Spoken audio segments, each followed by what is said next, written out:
Let's dive into the discussions shaping the nation.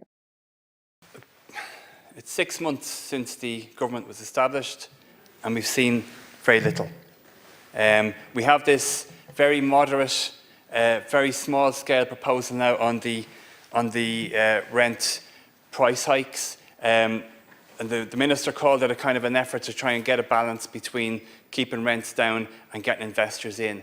Now, different lobbies have different statistics to throw out there, but in areas like San Francisco, for example, we've seen that where rent freezes have been abolished, the rents have gone up.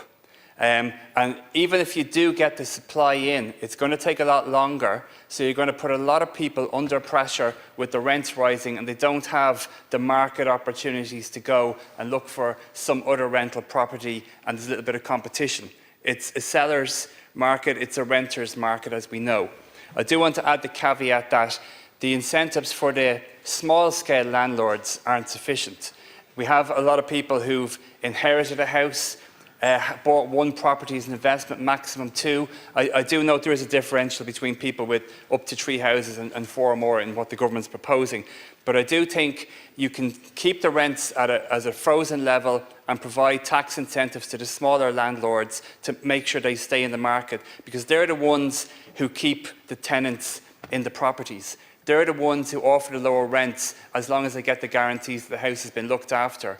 It's the commercial investors are the ones that have hiked up the rents massively. And we need some sort of plan to ensure, as Deputy Tobin has said and others, that people can't come in and buy huge blocks of houses. To me, the only way a block of houses should be bought is if it's a strategic plan beside a hospital, for example, where you want to have housing rented out to doctors and nurses starting off in their career, or an area where there's a shortage of teachers, where you can have affordable rents while people start off their careers. Because what's happening with the census figures, and we're getting some out in September, before the economic crash, the way that people were leaving this country versus the way they're leaving now has changed. Irish people are still leaving when the economy is good, but we've seen a mass of immigration, and that's putting pressure on the housing. We need to be more strategic in terms of what sort of work permits we're providing, but also incentives to make sure that the Irish people who are leaving